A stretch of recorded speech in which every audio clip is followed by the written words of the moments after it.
So Fable 5 was released and there are a bunch of different use cases that people are showing on Twitter. So in this video, I thought I'd showcase all of them and show you guys what things people are building as well as things that you could do. So let's dive into this. So one of the first things we do get to see here is a Rocket League clone. And this, of course, was built by Fable 5. Now, I've got to be honest with you guys. One of the things that you're going to see a lot in this video is many different games. And the reason this is so surprising is because making a game does require so many different, pieces of code to actually work together to, do really well. Like, I think you understand that, okay, it can, do certain code bases really well. But for a game, I think you have to understand there are so many moving parts. And even in games that are released today, there are still bugs. So when you're able to get a fully, working Rocket League clone in ThreeJS, just a simple browser-based game from a simple prompt, I think you have to understand this goes to show just how good Fable 5 is. And remember guys, these capabilities, the demonstrations I will show you in this video are essentially showcasing how good the model is at overall long-term coherence on tasks such as coding and building game mods. And I think if you don't really understand just how difficult it is to actually build games like this, I don't think you're going to be able to appreciate this. Then this wasn't the only game. We also had another game here called Kestrel 7. This was a working game built in ThreeJS of a full spaceship slash walkthrough. This was built by Chris GPT. He said that this one was super surprising because he wasn't expecting this level of quality. And like I said, guys, this is what Fable 5 is able to do.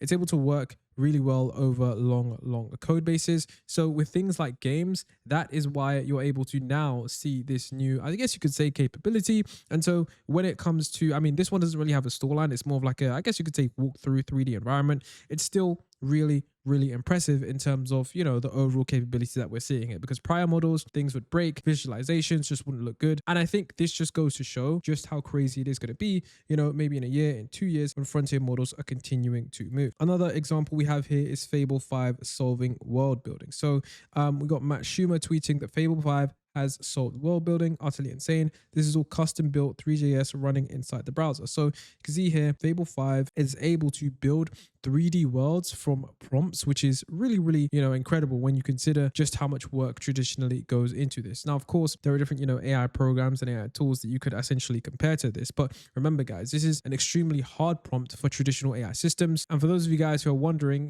that is slow and laggy, he said he actually ran the prompt to make it faster without losing quality. And there you go. You can see that it actually looks really clean, clear, and it looks really effective. So I think it just goes to show that what you're able to do with Fable 5 is pretty much close to everything. And so Fable 5 will continue to surprise you, because I think one of the things it does surprise me is that all of the different corners of the internet and applications in where AI is being used, there's always a new application that I potentially haven't seen before, and that's always going to happen with Fable 5. So this is just another one of those crazy things. So another thing we do have as well is Fable 5 being able to actually build structures in game. So the thing here is that this is really cool, because in Minecraft, traditionally, when you've looked at previous benchmarks, AI models weren't able to really create structures as well. They were able to create structures, but it was more sort of like a pixelization. If you're not familiar with Minecraft, it's essentially a blocky game, and you can build things in with code. But this one, they actually used an agent to actually build something that was working. Now, by Minecraft house standards,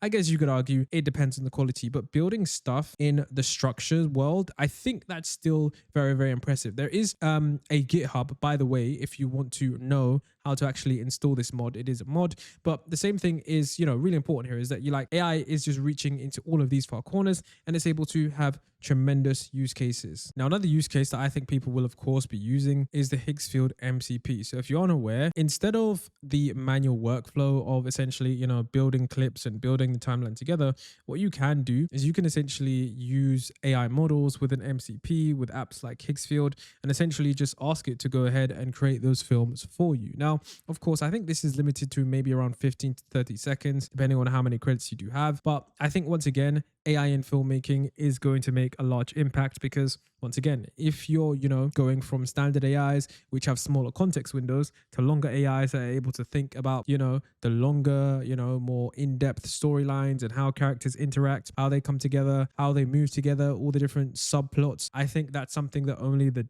larger models are going to be able to do, and the more advanced models. And so this is why when it comes to filmmaking, most people may miss the fact that this upgrade in terms of overall ability or big model smell. It's going to result in, of course, much higher quality films over in the future, especially when it comes to AI. Now, AI films, that's an entirely different kind of worms. It is, increasingly getting better and better, but you can see the differences between Sonnet 5 and Fable 5. Obviously, some people, I guess you could argue, will say that it is just dependent on your taste, which kind of angles, which kind of camera angles you do like. There, of course, is that, subjective nature to it, but I still think it's pretty cool. Next, you can see once again, there was a fly through being generated with Fable 5. So someone literally just asked to fly through, Hogwarts. And yeah, this is what it generated. I think this is honestly really cool. Now, the graphics, it's not a AAA indie game or AAA game produced by one of the major labs, but just asking Fable 5 to code something like this, I think the point I'm trying to get across to you and the point you can probably start to see is just how incredible the model is now getting when it comes to just one-shotting things that previously would take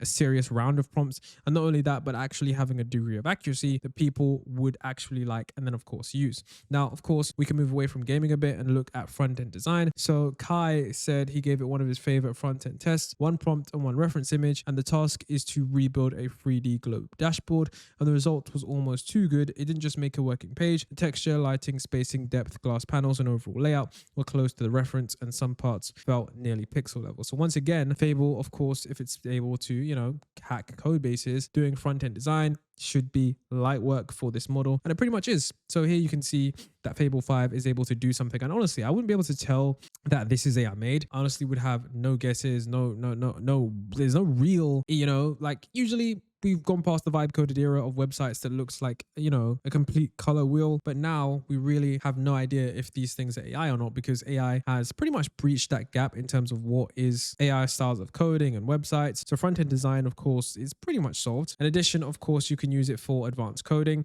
So here it just said design and code a realistic tower. So Nicholas said here that Claude Fable is back and he already has to run plenty of evals, but the most telling is always random things like design in code a random, Eiffel Tower. And he said that this just goes to show how special the model is. So even another example, we can see someone tried to get Fable 5 to build a working, I guess you could call this Clash of Clans in terms of like a complete one shot, and it was able to do it. So this is, once again, showing you guys just how crazy it is in terms of what the AI is able to do. So I think, like I said before, when you look at Fable and you're thinking about use cases in terms of what can the model do, what can it not do, I think the, real point I'm trying to drive home here is that you really have to try and see what the model is able to do, because you won't know unless you give it your best shot. And oftentimes, you can sit there and think, okay, maybe AI isn't good enough, but when you try, you'll be very surprised to see just how far AI has come, especially in domains that, maybe people aren't testing. Because I know, most people watching this video are thinking only about coding. Maybe they're only thinking about browser-based, automation scripts and that kind of stuff. But using it in certain applications, trust me, guys, you will be very, very surprised. Another use case here was, of course, a chess game. So Ethan Mollick, professor, said, Fable, one prompt, build an elaborate game that makes it feel like I'm a brilliant chess player without knowing anything at all about chess. It should make me feel like I'm a grandmaster. Feel free to go as meta as you want, but the more chessy, the better. So advanced coding here actually built this, and this is really cool. This is like a game that makes people who haven't played chess actually feel like a grandmaster. So you're essentially hitting moves. It's playing back in the chess engine. It tells you which moves are the best to play, and then it gives you, your elo. It essentially just, pats you on the back and makes you the best chess player. Now, of course, this chess engine isn't, of course, the most advanced chess engine, but it still is very, very good for what it was able to do. Like, I played this and it felt really smooth. There wasn't really much hiccups. Of course, there are always, different optimal moves, but this is just something that I found was really, really, impressive considering how complex of a design system this was.